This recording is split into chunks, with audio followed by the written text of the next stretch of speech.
Hello my dear students, चलिए start करते हैं chapter number 10 S block element के अंदर। आज हम स्टडी करने वाले alkaline earth metal. Okay, S block में दो ग्रुप होते हैं, first group and second group. Second group को हम बोलते हैं एल्कलाइन अर्थ मेटल। ओके, तो सेकंड ग्रुप में कौन कौन से एलिमेंट होते हैं, जस्ट मैं शॉर्ट नेम जो पीरियोडिक टेबल हमने लर्न की थी शॉर्ट नेम से, लाइक बेटा, मांगे, कार, स्कूटर, बाप, रोय। इसमें first element beryllium, second magnesium, then calcium, strontium, barium and radium. And radium जो आपका रहता है वो रेडियो एक्टिव है।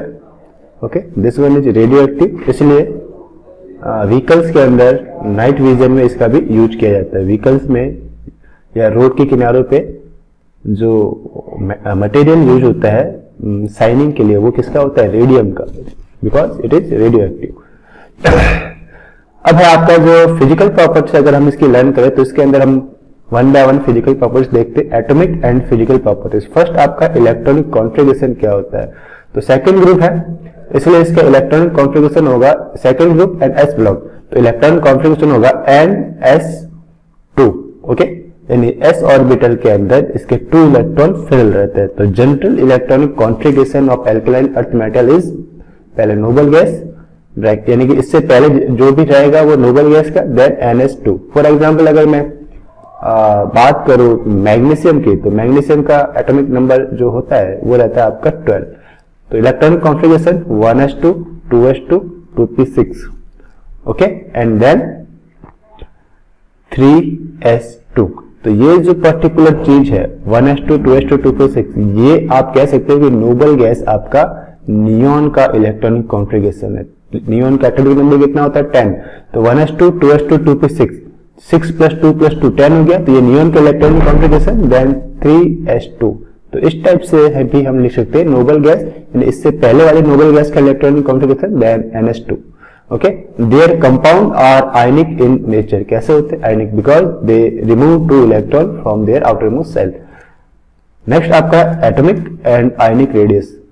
एटॉमिक रेडियस क्या होगा, आइसोलेटेड किसी भी एटम के में उसके न्यूक्लियस एंड एटम के बीच की डिस्टेंस को हम कहेंगे एटॉमिक डिस्टेंस, और आयनिक रेडियस क्या कहेंगे, या एटॉमिक रेडियस बोलेंगे। ओके, आयनिक रेडियस किसे कहेंगे, आयनिक कंडीशन में, लाइक इलेक्ट्रॉन एक एटम आपका एक इलेक्ट्रॉन रिमूव कर चुका है या फिर एक इलेक्ट्रॉन गेन कर चुका है, दैट कंडीशन आपकी nucleus and outer most shell के इलेक्ट्रॉन के बीच की जो डिस्टेंस है उसे हम क्या कहेंगे, आयनिक रेडियाई कहेंगे। तो both are increases as we move down the group. Okay, क्यों, क्योंकि एक पर्टिकुलर सेल इंट्रोड्यूस होती है, नई सेल इंट्रोड्यूस होती है, इसलिए जब भी हम ग्रुप में अप टू डाउन जाएंगे तो दोनों ही आपकी इंक्रीज होगी। Their radii are smaller than alkali metals.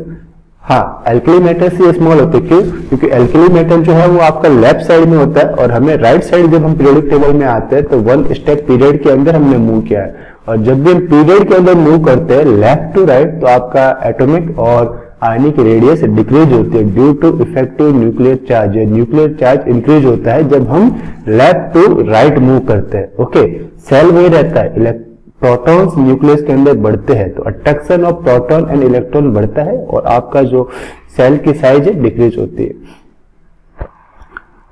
The radii increases down to the group with increase in the atomic number. तो जब भी हम अप टू डाउन जाएंगे तो वो क्या होगी, डिक्रीज होगी, अप टू डाउन डिक्रीज होगी। पेज को मैं टर्न करता हूं, just 1 minute.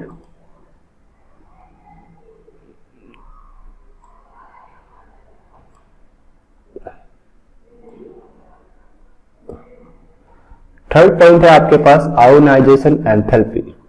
Okay, ionization enthalpy क्या होती है, energy required to remove okay outer most shell electron in their gaseous state. अब अप टू डाउन जाओगे तो साइज बढ़ेगी, तो अप टू डाउन आपका ionization enthalpy, first ionization enthalpy आपकी डिक्रीज होगी, सेकंड भी डिक्रीज होगी। बट अगर आप पीरियड में बात करो, कंपेयर करो first group and second group की, तो first group to second group की अगर मैं बात करूं तो सेकंड ग्रुप वाले की आयोनाइजेशन एंथैल्पी ज्यादा होगी कंपेयर टू फर्स्ट। कौन सी, पहली ionisation enthalpy.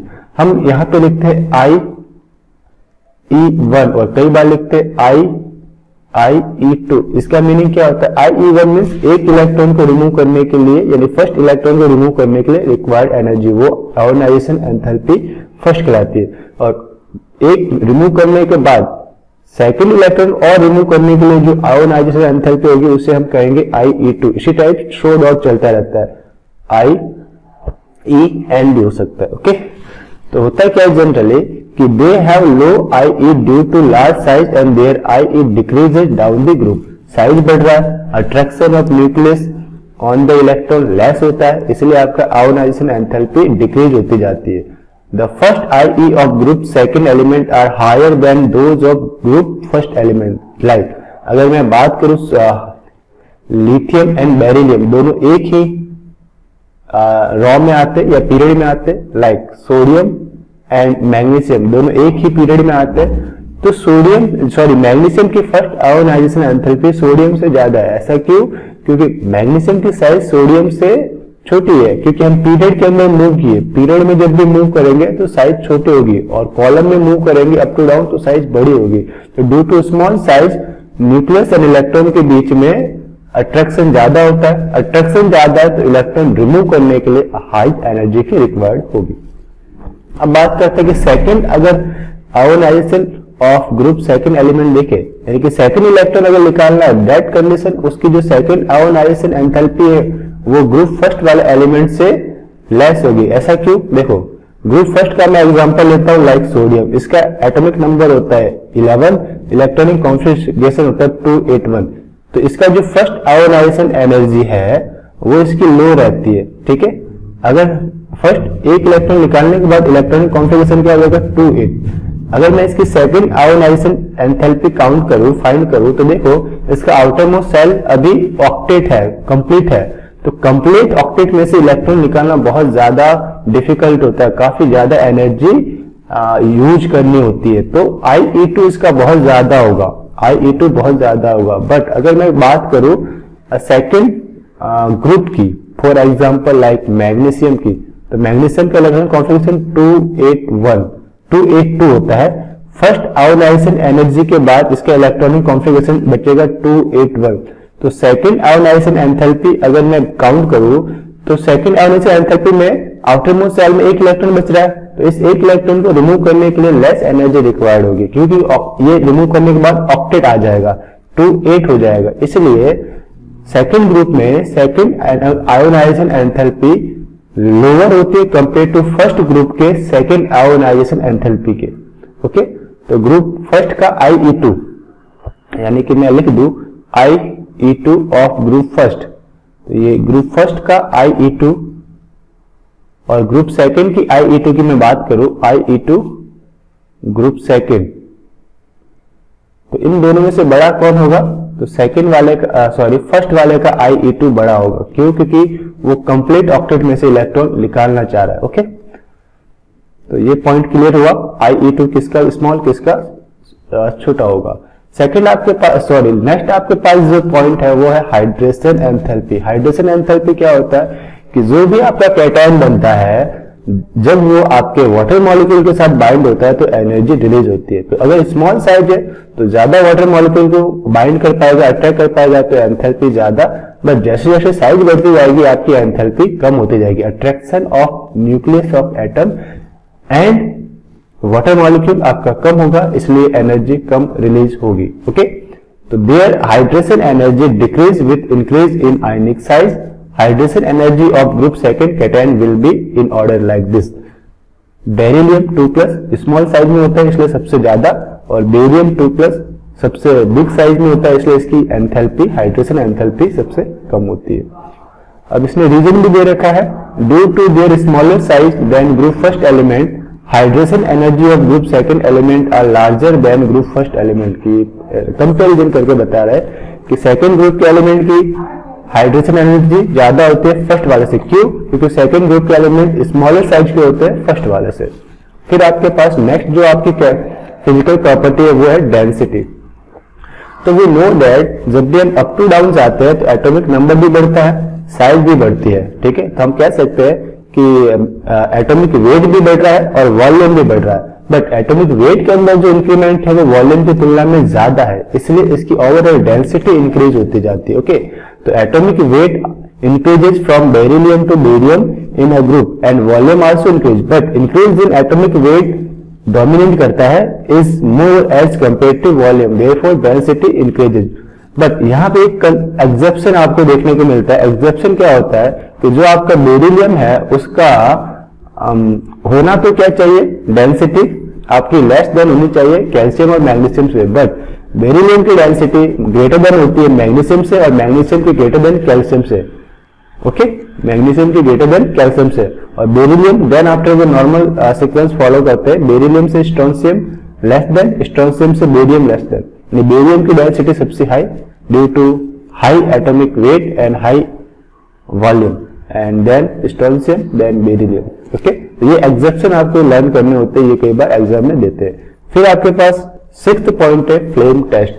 Every element has unique colour when it burn in the flame. Okay, तो इसी को बोलते हैं फ्लेम टेस्ट। जब भी आप इसे फ्लेम में बर्न करोगे तो ये फ्लेम को एक यूनिक कलर प्रोवाइड कराएगी। Element and their respective colour imparted to the flame are given as below. Like element beryllium कोई कलर प्रोवाइड नहीं करता, मैग्नीशियम कुछ प्रोवाइड नहीं करता, बट कैल्शियम जो है आपका ब्रिक ग्रीन कलर प्रोवाइड करवाता है, ग्रीनिश यानी dark green. Strontium blood red colour and barium आपका एप्पल रेड कलर प्रोवाइड कराता है। नेक्स्ट प्रॉपर्टी आपकी रहती है photo electric effect. Group first में भी पढ़ा था फोटो इलेक्ट्रिक इफेक्ट कि अगर आपका साइज बढ़ता है तो इलेक्ट्रॉन लूजली हेल्ड रहेंगे उसके न्यूक्लियस से। ओके, तो उसे रिमूव करने के लिए लेस थर्मल एनर्जी रिक्वायर्ड होगी, लेस रेडिएशन एनर्जी रिक्वायर्ड होगी।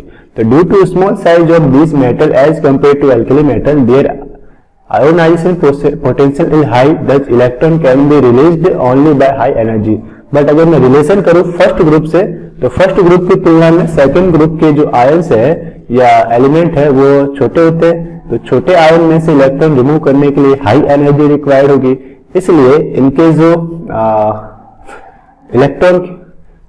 जो फोटो इलेक्ट्रिक इफेक्ट है वो ग्रुप फर्स्ट की तुलना में लेस होगी।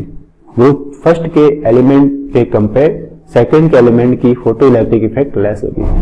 नेक्स्ट आपके पास प्रॉपर्टी है लस्ट्रस सरफेस। ओके, तो ग्रुप फर्स्ट में भी इलेक्ट्रॉन प्रेजेंट होते हैं इसलिए वो लस्ट्रस, ग्रुप सेकंड में भी इलेक्ट्रॉन प्रेजेंट है। Lustrous is due to mobile electron in the metallic lattice, और जब ये इलेक्ट्रॉन मूव करते हैं तो आपको एक शाइनिंग सरफेस दिखाई देती है। Tendency of next point, tendency of forming complexes compound. अब ये जो कॉम्प्लेक्सेस कंपाउंड की टेंडेंसी है, अगर size of the atom less है या डिक्रीज है तो वो ज्यादा कॉम्प्लेक्स फॉर्म करेंगे, और we know that the size of second group element is less compare to first group element.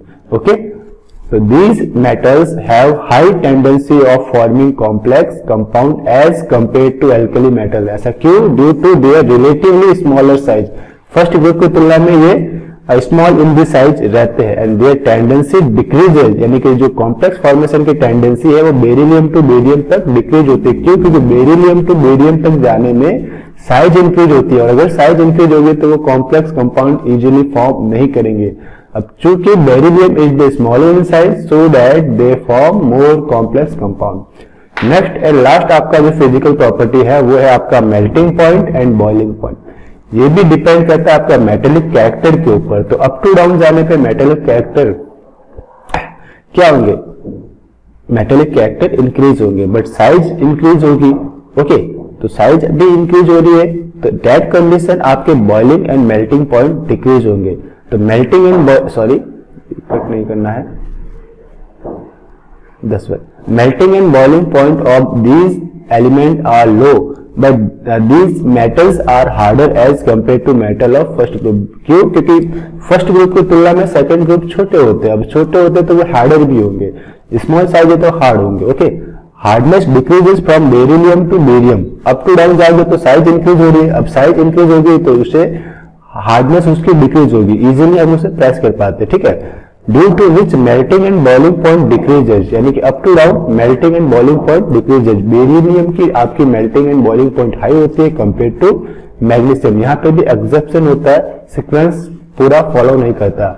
Beryllium is greater than calcium, calcium is greater than strontium, is greater than barium, and magnesium की सबसे low रहती है। Okay, यानी कि beryllium magnesium आपका exception show करता है, ये due to orthogonal behaviour with lithium. हमें पता है कि मैग्नीशियम एंड लिथियम की प्रॉपर्टी काफी हद तक सेम रहती है, ऑर्थोगोनल रिलेशनशिप होता है, स्मॉल साइज होती है, इसलिए जो बेरिलियम बेरिलियम जो है बेरिलियम की जो मेल्टिंग एंड बॉइलिंग पॉइंट है वो सबसे ज्यादा, मैग्नीशियम की सबसे कम। फिर आपके पास रहता है केमिकल प्रॉपर्टीज। इस पर्टिकुलर टॉपिक को हम नेक्स्ट लेक्चर के अंदर रिकॉर्ड करेंगे। एट प्रेजेंट टाइम हम इसे यहीं पे स्टॉप करते हैं। तो जो आज हमने स्टडी की atomic and physical properties of alkaline earth metal, उसमें था electronic configuration, first point atomic and ionic radius, ionisation enthalpy IE1 and IE2, hydrogen enthalpy, density, then flame test, photoelectric effect, lustrous surface, tendency of forming complex compound, melting and boiling point. तो मिलते हैं next lecture में, तब तक के लिए have a nice day.